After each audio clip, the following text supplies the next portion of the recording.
Welcome, everybody, to Don't Toy With Me. This is a horror visual novel where the toys in our dollhouse start to get out of hand. Light spills through the tiny windows of the dollhouse, catching the flecks of dust in the air. Though it's early in the morning, the inhabitants have been awake for a little while now. It's to be expected that toys wouldn't have quite the same grasp on time as you do. Whisker, you've hardly touched your tea. Her least of all. She's an antique. You could at least pretend to drink it since I went to the trouble of making it. The stuffed rabbit sits at the table, a frown on its embroidered face. It turns its head away from the cup in defiance. I don't want your tea at all. Geez, you're so moody lately. I know it's not terribly fun to be stuck alone here with me, but you're not doing yourself any favors by being difficult. Don't you think we should be making the best of it? Whisker has nothing to say to you, Dahlia. I really wish you'd let me cut you a mouth so you could try to hold a conversation. Don't do that. Whisker does not like that idea at all. The rabbit scurries off across the wooden floor and down the stairs. Dahlia sighs. It was only a suggestion. I'm not going to force you. I suppose that's another cup of tea down the drain then. Dahlia gathers up the teacup and saucer from the floor to take down to the kitchen. Though Whisker has been in the house for a while with her now, he has always been terribly skittish. Gee, I wonder why. The kitchen holds the rest of the tea set, always ready for a hypothetical tea party that thus far hadn't come to fruition. The rabbit wasn't about to sit at the table with her. Thinking back on it, she has trouble recalling who it was that used to sit there with her. You're listening right now, aren't you? I'm fairly certain I can hear you out there. She's talking about us. Let's just be quiet. She waits in the quiet of the house. Somewhere, distantly, the sound of Whisker's muted footsteps detail his route up to the attic. She waits and she waits.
throws the lid open, a bright smile on her face. Oh, Whisker, look! A new friend!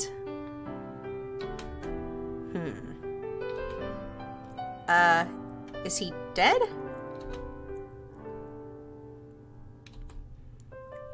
I'm not dead. Oh, good! The clown in the box hangs limply when Dahlia drags him out of the box by his shirt. She's surprised to find that he's mostly fabric with little structure underneath. His sleeves are half empty, tied at the seams with a ruffle. All in all, his head is solid, but his body is plush. Hello, new friend! My name is Dahlia, and this is my friend Whisker. The rabbit's ears lie back, looking none too friendly. He keeps his distance. I'm sorry for all the excitement. It's just been so long since we've had a new toy. Well, not had. Obviously, we don't have you. What are you, actually? Oh, where on earth are my manners? What do you go by, friend? No, I don't go by friend. And I'm a puppet. My name is Huxley. Huxley, how nice. And a puppet. Why, that does explain it. Oh, let me take you to a chair. I shouldn't be holding you the whole time like a little bear. With Huxley comfortably situated in his chair at the table, Dahlia sits opposite him. She's all smiles, even though the clown looks so sullen. Could it be perhaps because he can't move? Here, have some tea. Oh, can you hold the cup? Dahlia, I doubt it. Have a silly straw. Thanks. Despite the thanks, the clown doesn't make any move to drink the tea. Are you all right, Huxley? I don't expect you to be quite as excited as me, but you look so upset. I'm not upset, but what's there to be excited for? You've taken me out of a box, and here I am to sit in another box. The only difference is that I'm not the only one in this box. Aha, but that makes all the difference, doesn't it? I do enjoy watching Whisker, but he's not one for conversation. Whisker doesn't have a mouth. And now this won't be such a lonely place. What do you want to do? I'll show you that there's fun to have here. I don't want anything, thanks. Oh. Well, surely that isn't true. Everyone wants something. Do you want some quiet? We could lie on the floor and watch the star projector. If that's what you'd like to do. No, we're trying to find something you want to do. Do you want to tell jokes? You are a clown. If you'd like. Did you hear about the clown car that crashed out in the middle of nowhere? There were 30 casualties. I don't think I get that one. I'll try again. What do you get when you boil a clown? A laughing stock. Oh, that's funny. Clown soup. I bet it would have polka dots too. Oh, let me try. A clown named Pagliacci goes to see a therapist. Oh, darn it, I messed it up. You're a funny lady, Dahlia. Oh, you smiled. Oh, don't stop just because I pointed it out. I'll start getting the idea you're determined to sulk. Sorry. I just haven't told any jokes in a while. No audience unless I got brought out just for that. So I stopped. What's the point? The point of telling jokes? The point of coming up with jokes, if I only get to tell them when someone gives me the time of day. I don't like being a puppet. The only choice I get is to not participate. So I started doing that, opting out. Oh, so you just don't do anything? Nothing I don't want to do. Which I don't want to do much lately, so yeah, kind of. He looks uncomfortable at the direction of the conversation. It's clear he hasn't had to explain himself at length before, especially when so withdrawn from everything. Dahlia, on the other hand, is clearly mulling this idea over in her head. Do you think you'd want to do more if you could get around better on your own?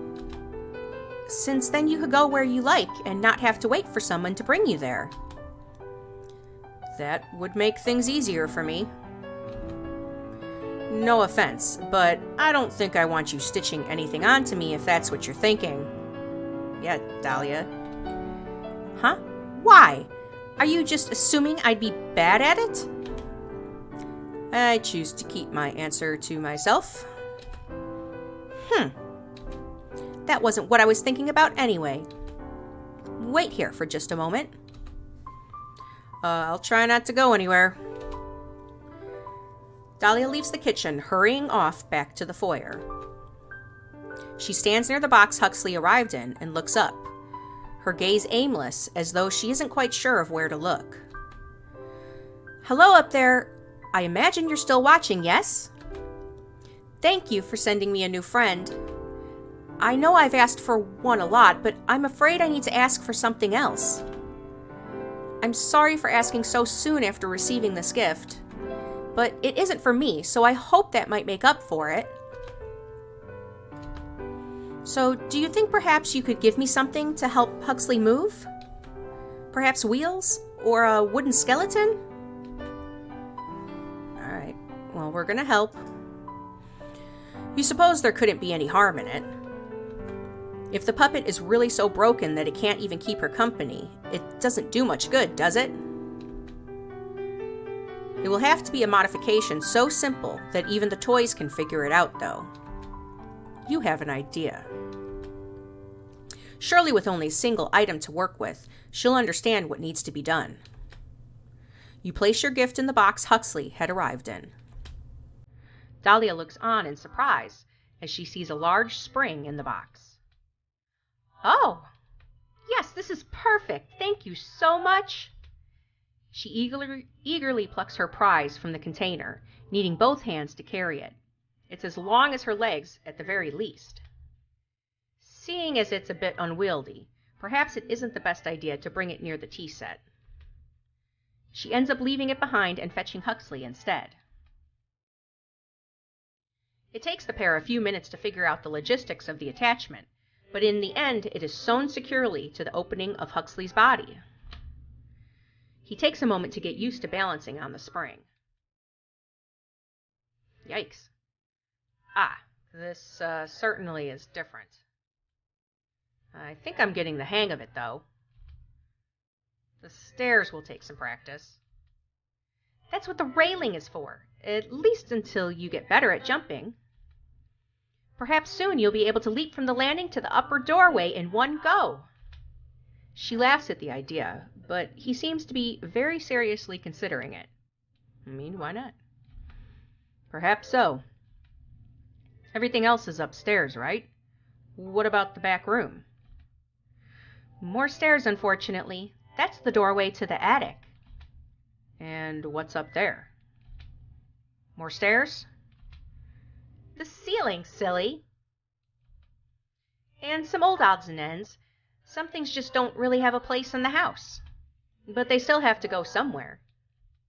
Perhaps we could eventually convert it into a bedroom for you.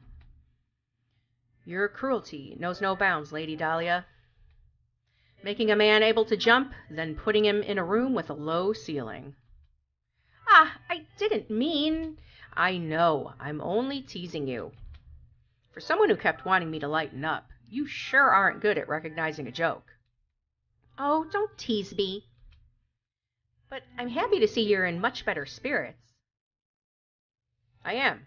I've never had something like this. Though, is this really okay? What do you mean? Nothing. I didn't like being a puppet, so I don't know why I should feel odd about becoming something else. Like a jack-in-the-box? I would never. I mean to say, I'm not getting back in that box. Of course not, but you will have to sleep somewhere. And I suppose the box can stay here in the foyer. We could make it into a table or use it as a chest. I just don't want to have to carry it up to the attic. Whatever you want to do with it, it's not mine. But yeah, I guess this makes me a jack out of the box, which I'd also never do. Dahlia tilts her head in confusion once more. Huxley spares her any explanation of the joke. I'm actually feeling a little fidgety now. I think I want to give the stairs a try. Will you show me the rest of the house if I make it up? Of course, and if you can't, I'll carry you up. I'll make it up, even if I have to drag myself up. Just, maybe go stand out of the way, just in case. With some time and effort and a couple of paintings knocked off the wall, Huxley manages to make his way up the stairs. Dahlia feels perhaps a few new cracks were added to her face from the worry with which she watched when he twice spilled backwards down the stairs. Luckily, the clown was not so delicate as she was. He bounced like rubber. Perhaps that's what he was made of. The thought remains in her mind that she'll have to remind her new friend that she is much more fragile than he is. But for now, she hurries up after him to congratulate him and show him around the upper floor. The linen closet isn't exactly a room, but it's important to show regardless. The bathroom is of slightly more importance, of course, though perhaps less important than it would have been in a real house. Huxley notes a lingering smell of paint and powders in the bathroom. It must be where Dahlia touches up her face. And lastly, Dahlia brings him to her bedroom. Bow chicka bow wow. I don't think I've ever had anyone in here before. Well, aside from Whisker. You don't think so? Where is that little guy anyway? I kind of expected him to join us for the tour. Oh, don't mind him. He's so jumpy these days. 'Cause he's a rabbit. I couldn't even tell you why. Perhaps he's less confident without other plush animals around. Did there used to be more? I can't seem to recall. I know I knew a teddy bear once. Perhaps he was a friend of Whisker's. She frowns, brows furrowed in concentration. Huxley watches on with concern. Is remembering things a regular problem for you, Dahlia? In a sense, I suppose it is. Very little changes in the house, so the days tend to blend together. If I have trouble remembering something, I'd be hard-pressed to know whether it's due to forgetfulness or because it happened longer ago than I realize. I've recently started writing in my journal again, though, so that should help with the more recent days. I wasn't sure where it was for a while, so I'll have to really make good use of it now that I have it again. Yeah, sounds like a plan. And if I get curious, I could always read up on what I missed before I got here. Absolutely not. I keep it locked so you couldn't even if you wanted to. Just another joke, Dahlia. I wouldn't read your diary. You'd better not. Now, what was I going to show you in here? Oh, I wanted to show you here in my wardrobe. I keep my dresses here, but it's full of many games as well. You can feel free to help yourself to any of them if you find yourself looking for something to play. I have my bookcase in here as well. I have all the classics. Pride and Prejudice, A Little Princess, Hans Christian Andersen's Fairy Tales collection. Quite the collection, Dahlia. Are you teasing me again? No, they're just very you. Huh? Except that one. The complete short stories of Edgar Allan Poe. A little bit of a gothic at heart, are you? I did say I love the classics. What about you, Mr. Know-It-All? You're making yourself sound rather well-read. I've just heard my share of bedtime stories in my day. And the others I've heard a little of in homework form. Ugh. I have to say, it hasn't made me the most bookish kind of guy. Except maybe joke books. Well, in your words, that's very you. There's no shame in it, but I warn you that you will eventually want to do some reading. Beggars can't be choosers for entertainment in this house. Though I'd be happy to read to you. I can see it now. I'll let you know if I have trouble falling asleep here. Then maybe I could use it. It's refreshing to see Dahlia looking so lively again after so much time spent by herself in the dollhouse. She's had her problems in the past getting along with other toys, but the clown seems to be a good choice. Entertaining as a jester should be, but not so energetic that he would impose upon her lifestyle. She considers herself to be an elegant lady after all, and some wild fool would certainly find themselves met with friction when it came to living with her. Why, 'cause she's crazy? Hopefully they continue to get along. In the following days, they seem to adjust well enough. They play their games and have their tea together, and even Whisker seems to be more at ease with Huxley there. It's a point of concern in some ways. Hopefully the rabbit doesn't come to be too affectionate with the clown. But for now, it's happy days within the dollhouse. You find yourself watching them regularly. Today they've gathered in the attic to improve Huxley's sleeping area. I'm sorry we don't have a better place to keep a lot of these things, though I'm happy the bed is finally seeing some use. It's not too bad. The spiders have been keeping me company at night. Spiders? Well, probably just little mites. I have wondered about some of the things you keep up here, though. Don't just change the subject after mentioning spiders. Are there really spiders up here? No, I was only joking, Dahlia. You'd better be horrible creatures. Now, what were you wondering about? Well, I noticed some of these things seem out of place here. The paintings, sure, they make sense for you to have. But there are some old brass knickknacks in here that don't look like any of your other stuff. Like this big brass horse head.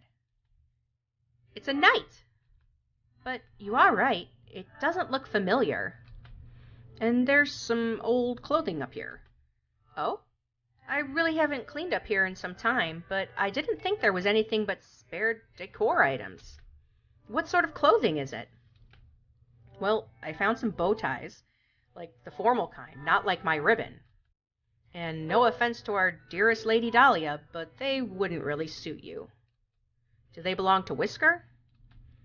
No, Whisker doesn't really have many belongings to speak of. Whisker shakes his head to confirm this. He's a simple bun-bun.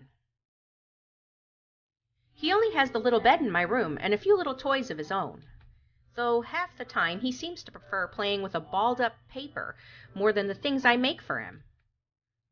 One doll's trash is a rabbit's treasure. I'm almost certain that's not how that phrase goes.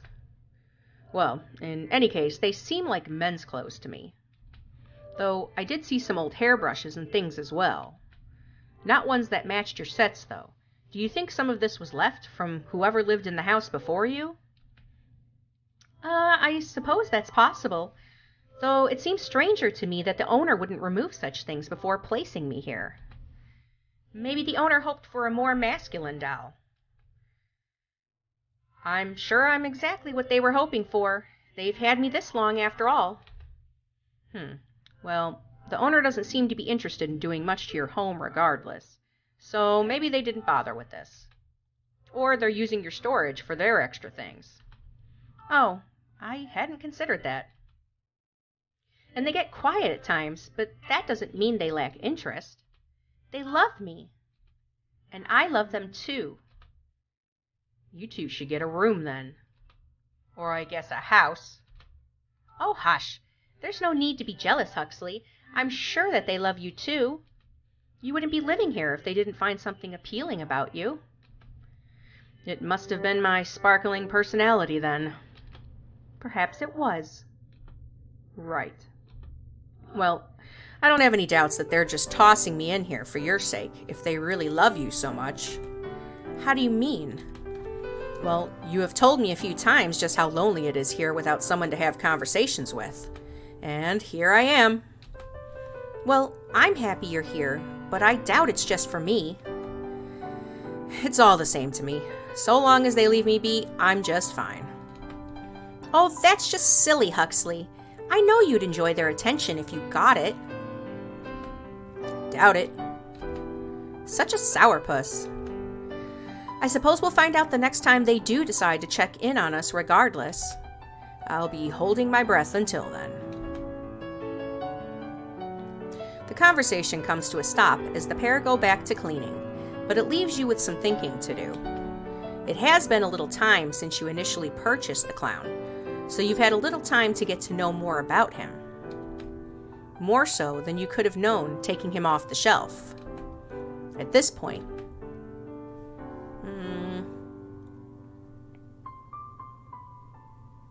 no, Dahlia's still our favorite. You still feel Huxley is better suited as something of a distraction for Dahlia.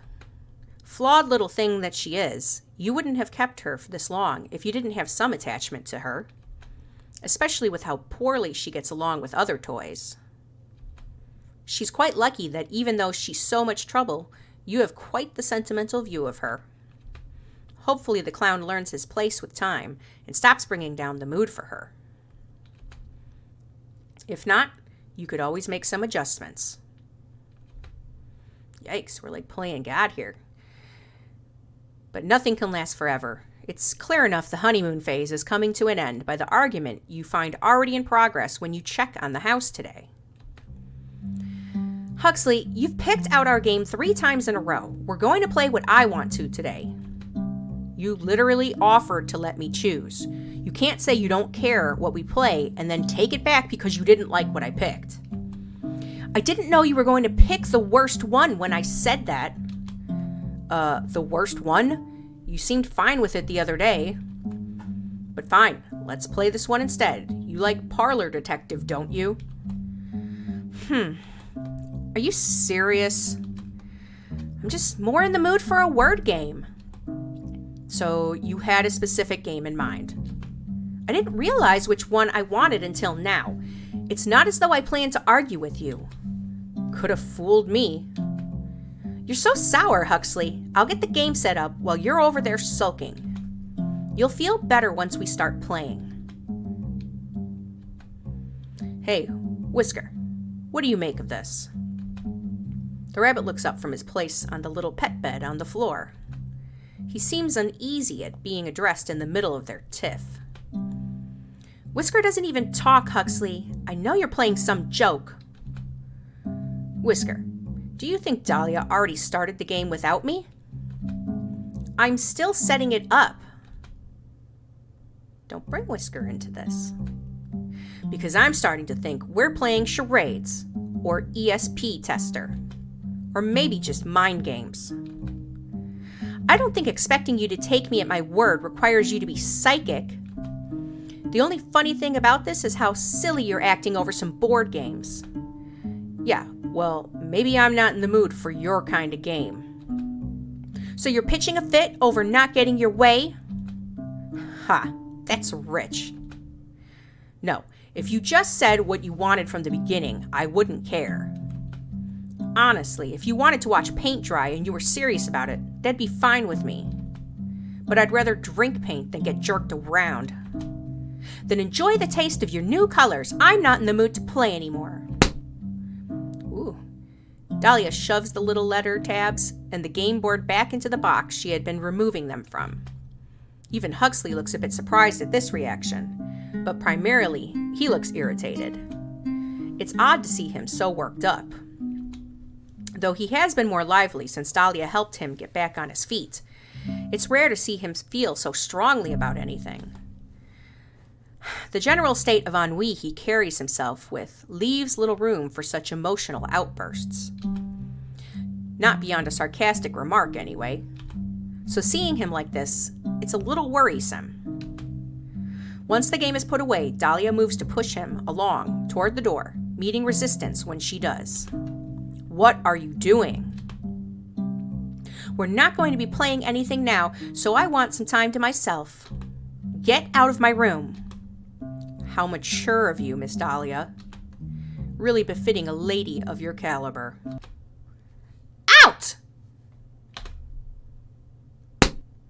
The clown finally exits the room, and she slams the door behind him. With him gone, she sighs and presses her back to the door. It takes her a few moments, but she gathers herself and straightens out her dress and then her hair.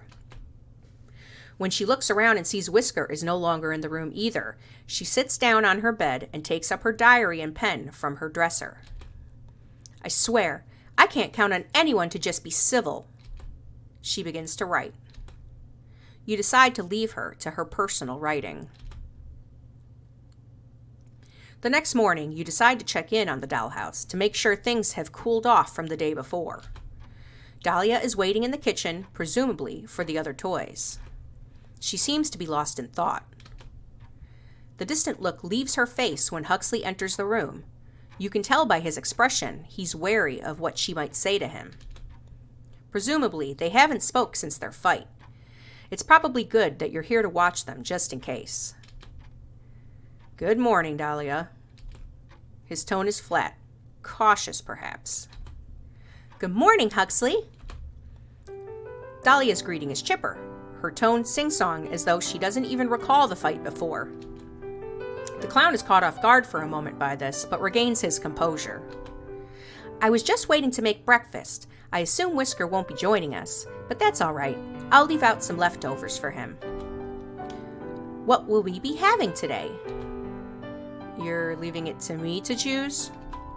Oh, sorry, I wasn't asking you. She must mean you then.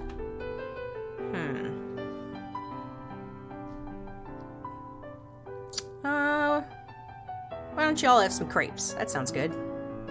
You reach into the kitchen with them and carefully pinch the little cookbook up in the cupboard between the tips of your fingers.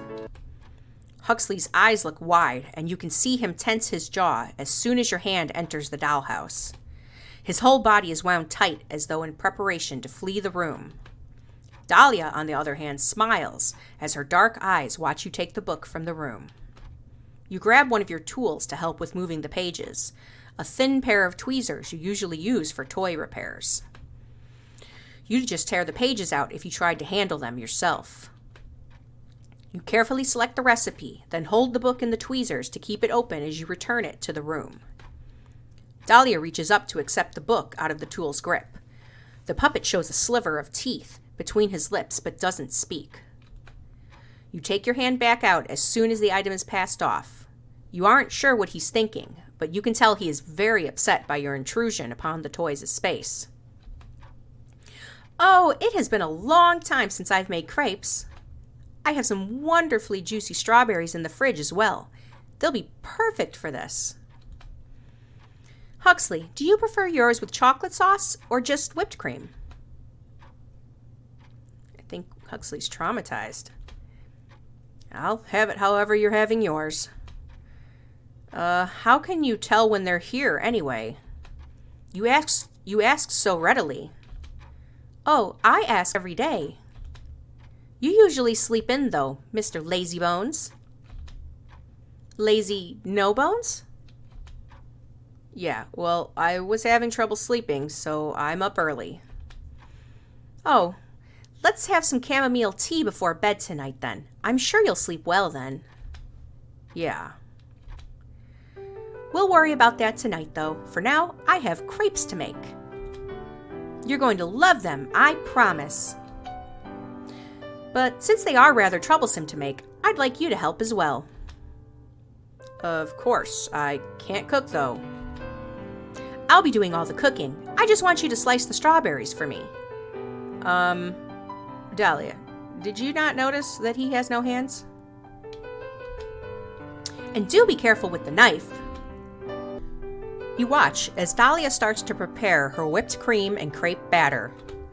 She periodically stops to correct Huxley on his cutting technique. What cutting technique? Again, no hands. I don't understand this. Each time he seems a little more discouraged, but he doesn't remark on it. That's probably for the best.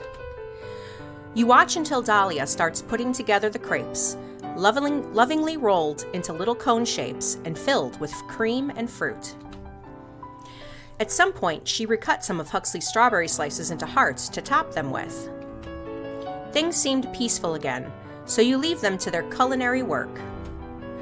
Hopefully the morning together helps them put that argument the night before behind them. Your hopes that the toys wouldn't need much more supervision to keep getting along turn out to be a little too optimistic. You find yourself regularly checking in on them when you hear arguments breaking out in the dollhouse. Despite Huxley's originally harsh demeanor towards Dahlia when she would snap at him, you find he is becoming more and more upset by these developments. You never really took him for the emotional type. You're not sure what to make of it. But Dahlia is convinced that he has only crocodile tears for her.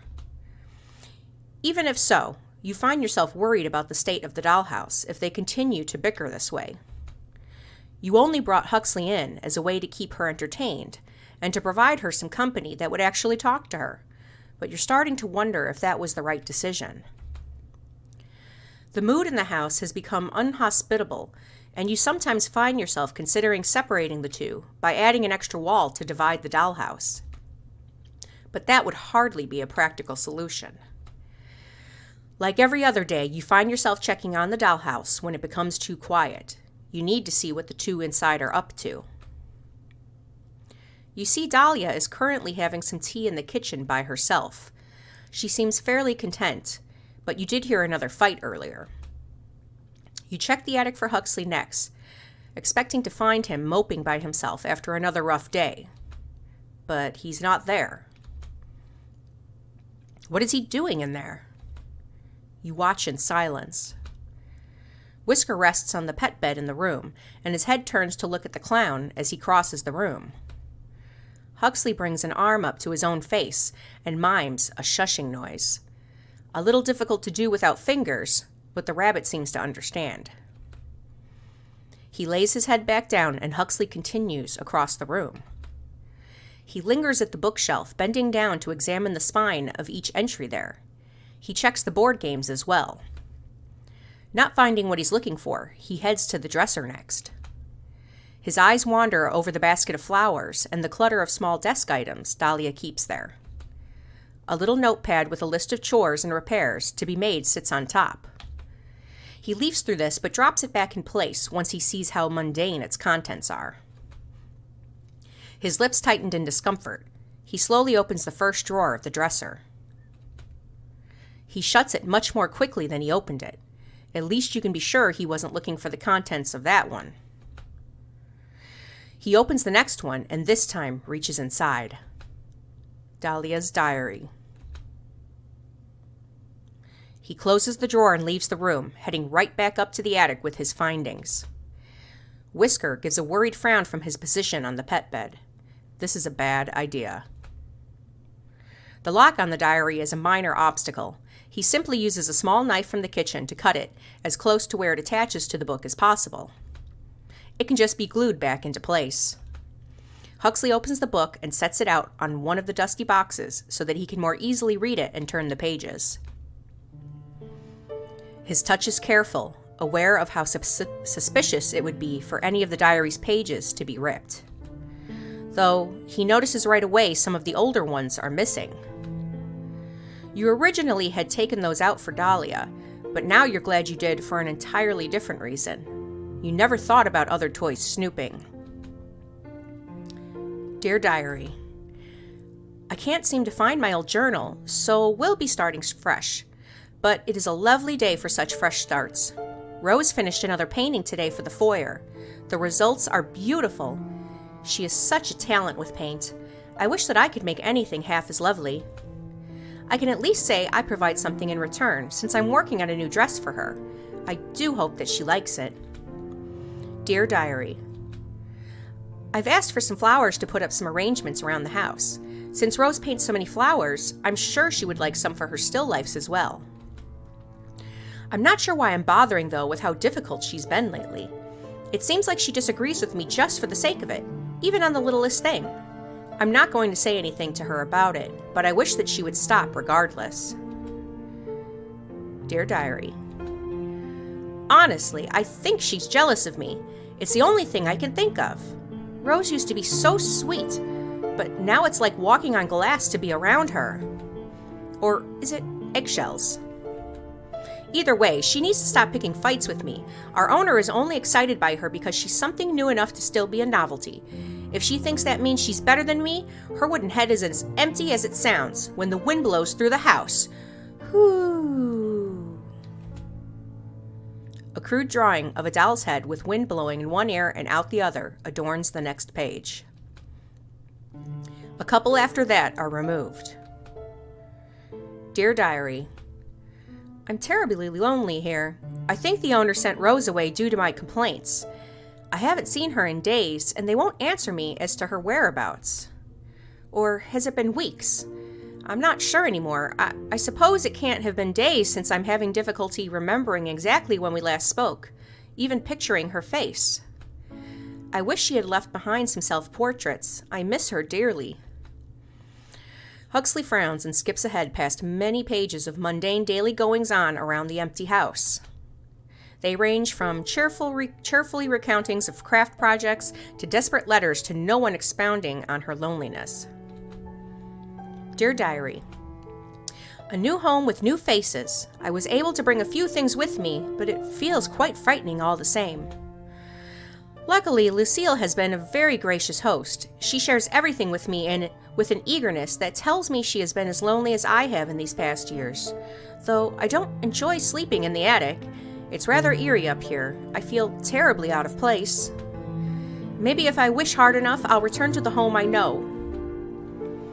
Huxley eyes the old bed frame that now holds his own bed. He had just assumed Dahlia had always lived here and it was her home. Dear Diary, Lucille is not what I thought she was. She's so cruel when she wants to be. Today we sat on the roof together to see the stars. She pushed me. The owner doesn't believe me. They replaced the arm that was damaged, but my face can't quite be restored. My eye. I feel so broken beyond that, though. Perhaps I'm just very unlucky. But nothing ever quite works out in my favor. If I can convince the owner of what Lucille did, perhaps they'll actually do something.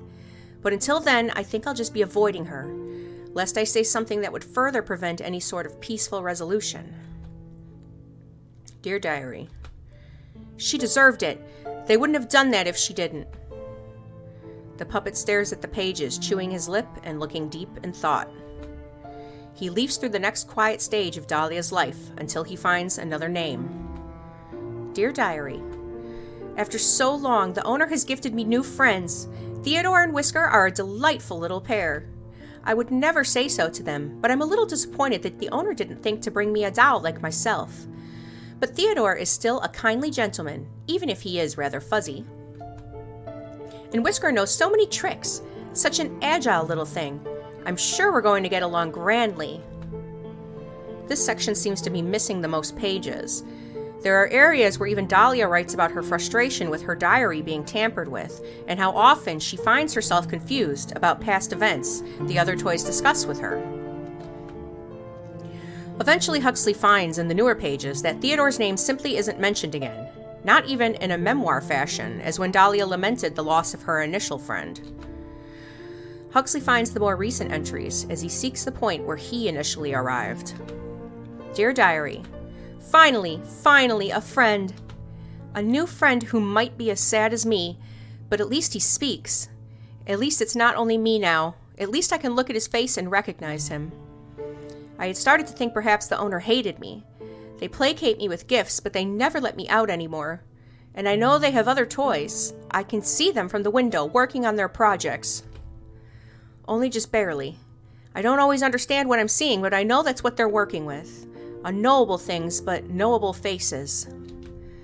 If Huxley hadn't arrived, I don't know what I would have done.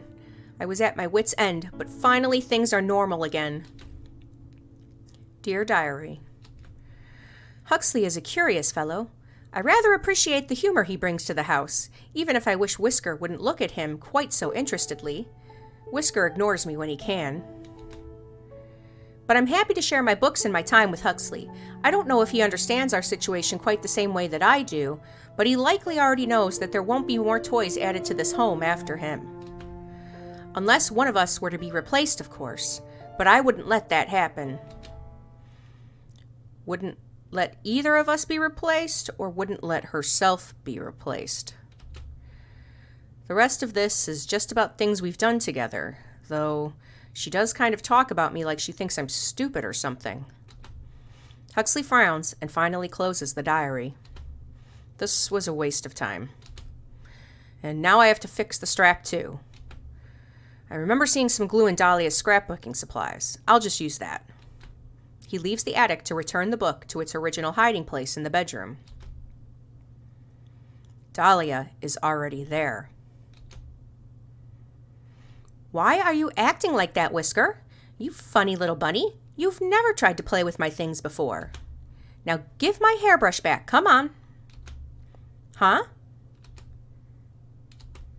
Huxley tries haphazardly to hide the book behind his loose sleeves. Oh, hey, Dahlia. Hello, Huxley. Did you need something? No, I was just... It was really quiet up in the attic. Oh, isn't it always, though? She smiles, amused by what sounds to her like a very silly excuse to come find her. I was just brushing my hair until Whisker stole my brush. Silly little thing. Whisker tenses as Dahlia reaches for him. He squeaks as she picks him up by the scruff. Dahlia, be careful. That looks really, uncomfortable for him. Oh, he's just being dramatic. He always is when I pick him up. She tugs on the brush in Whisker's paws. Huxley finally catches on to why the rabbit is acting so strange. He tries to inch closer to the dresser while Dahlia is occupied with Whisker. The book slides right out of his grip and onto the floor when he tries to lean over towards the dresser.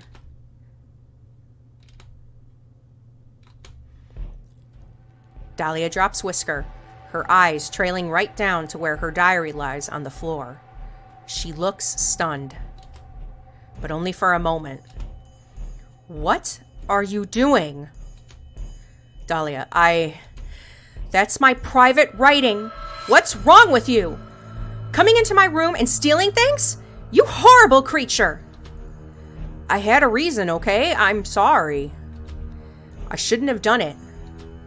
What reason could you possibly have for rifling through my drawers and violating my privacy? I share everything with you, Huxley. I should at least have my own thoughts to myself. I wanted to know what was going on in your head. You've been getting really mean with me lately. So I thought I'd just see what I was doing wrong, if it was me or you, or if I was doing something that was upsetting you. I should have just talked to you about it. You're accusing me of being mean when you've stolen from me? And just how have I mistreated you, Huxley? This is my home, and I'm sharing it with you. I make you food, and I play games with you. I even fixed you. I wasn't broken, you know. And that's part of it.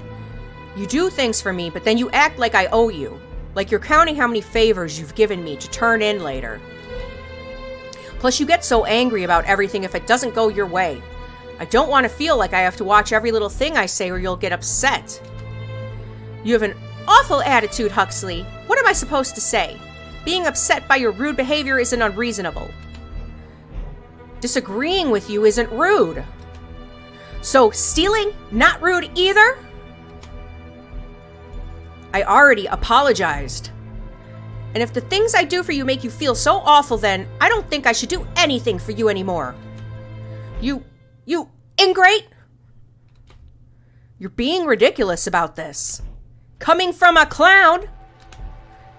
Maybe you're right. Maybe you weren't broken before like I thought. Maybe you're just made wrong in the first place. Dahlia cups her hands around her mouth and looks up at the ceiling. You can take your spring back. We don't want it anymore. Dahlia. Get rid of it. Get it out of my house. Stop it. Huxley shoves Dahlia backwards, causing her to stumble. She trips over Whisker, who scurries to try and get out of the way. There's a quiet crack when she hits the ground. Huxley stares at her with eyes wide. I didn't mean... You decide you've seen enough of this. Wait! You scoop the clown out of the dollhouse as Dahlia picks herself back up. You can see her limp as she steps forward. Likely some minor leg damage. You'll have to fix that. As for Huxley, clearly giving him equal footing with Dahlia in the house was a mistake. You carefully tear out the sections of fabric that keep the spring in place in the puppet's body.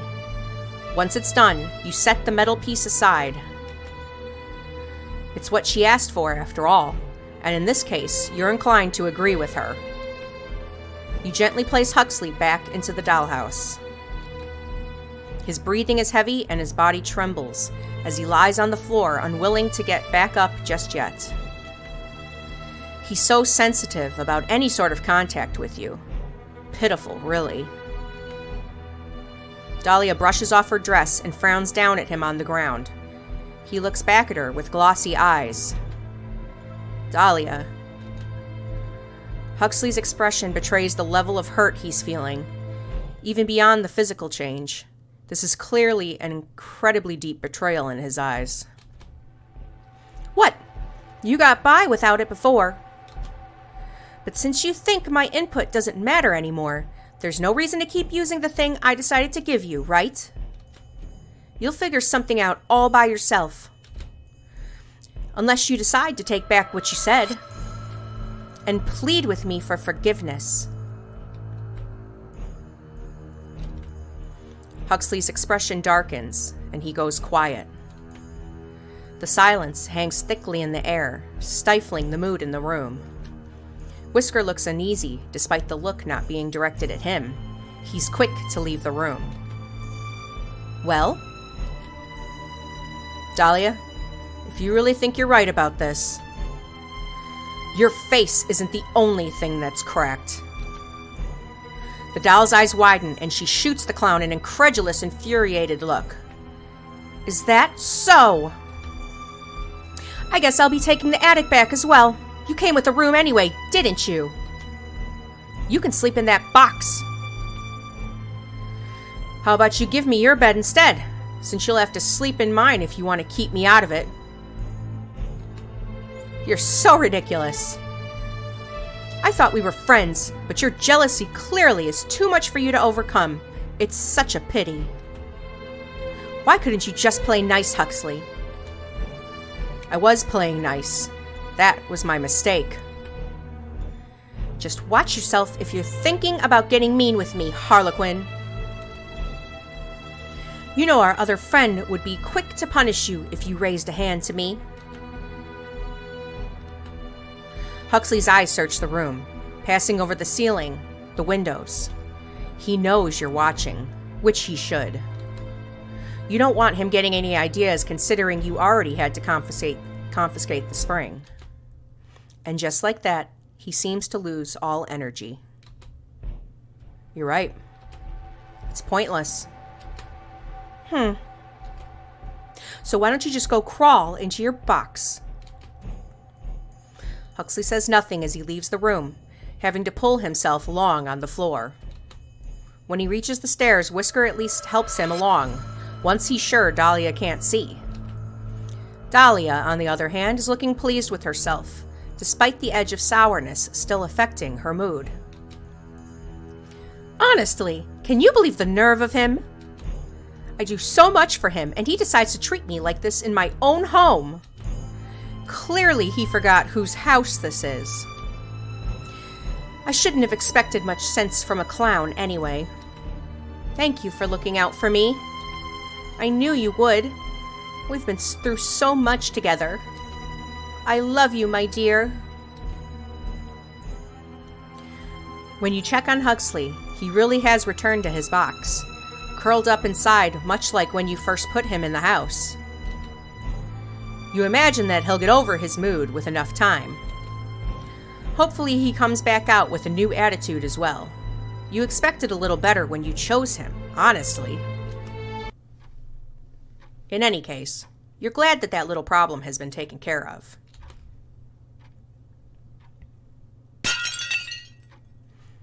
Later in the evening, a surprisingly loud sound draws your attention back to the dollhouse. You check the foyer first. The large mirror near the attic door remains intact. Huxley doesn't seem to be in the box anymore. He must have snuck back up to the attic to sleep. He doesn't seem to be present here either. And it appears the picture frame in this room also wasn't the source of the noise, as it's still in one piece. You already saw into the kitchen from the entryway, and it was completely dark. So that leaves... You decide to check Dahlia's room. Though it's unlikely, she does have a decorative window it would be possible to break, as well as various glass knickknacks. It looks like she's awake as well, as you see a dark shape on her bed. Closer to the bed, you realize there is something lying on the floor. The brass night piece? You're putting off the inevitable. You finally move the curtains on Dahlia's bed to look in on her.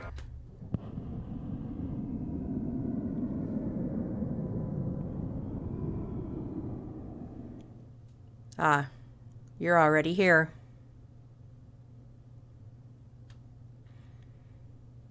Ah, you're here already. I kind of expected to see you in the morning. Whoopsie. I guess this is a little awkward for you, isn't it? You look at Dahlia's remains on the bed. One of her glass eyes rests on the comforter. You painstakingly replicated her original one after she was first damaged. Now there isn't even a face to house it. She's only porcelain, but somehow the sight of her head completely disfigured like this still feels horribly cruel. You're probably still looking at her, right? You spoiled her, you know. It's pretty awful of you to put me in this position, but maybe worse for her. I can't imagine someone gets to be in her position without being enabled in some ways. Maybe that's why she couldn't get along with anyone before me. But hey, you have a new favorite now, right? Even if you hate me, I'm the only one now. Or do you only like pretty dolls?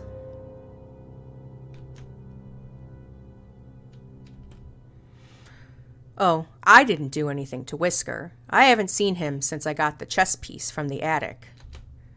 What do you care anyway? If you liked him, you wouldn't have let Dahlia treat him like a pet. Doesn't matter now.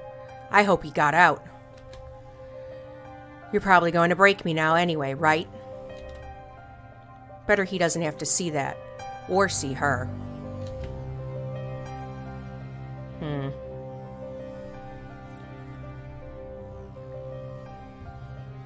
Well, I think that we're going to save first.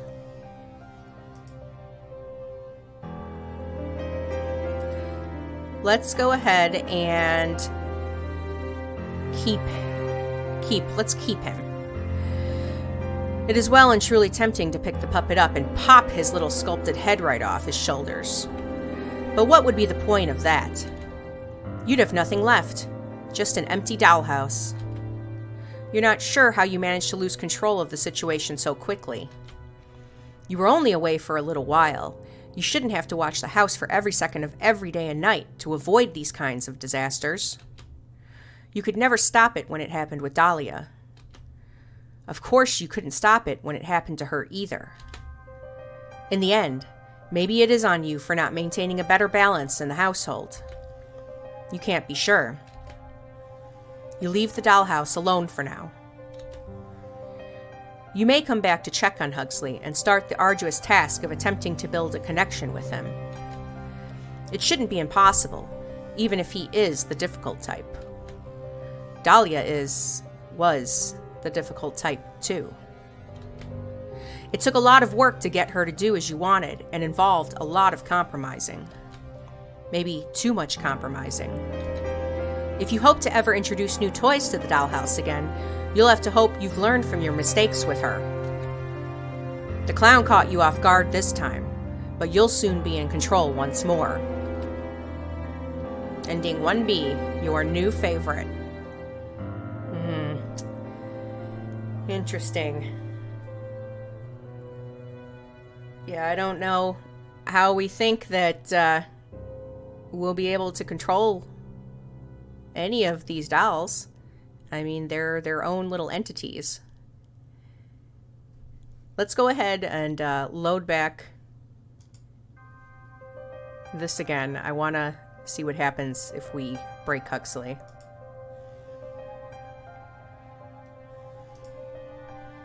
All right, we're back here, so let's go ahead and break him.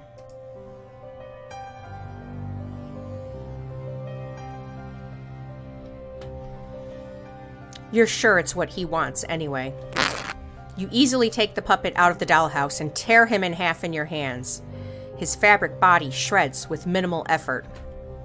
What a waste. Dahlia is beyond repair. Huxley was a disaster. That rabbit has completely vanished. You'll have to start over from scratch. You don't even know if you have it in you at this point. Perhaps you'll avoid choosing such big egos in your next project. It only causes trouble when they crave to be in control, knowing you're the only one with any control here. Well, save for instances like tonight. Even humans can't control everything. Ending 1A, you spoil her. Well, that was Don't Toy With Me. So, essentially this game really had to do with, manipulation, control, essentially emotional abuse. We really, I think, made these dolls go crazy. We just pushed them to the edge. How can we be in control of these essentially little living beings? It's very sad, interesting, but if you enjoyed this, please remember to like, comment, and subscribe. I will see y'all in the next one. Bye, meow.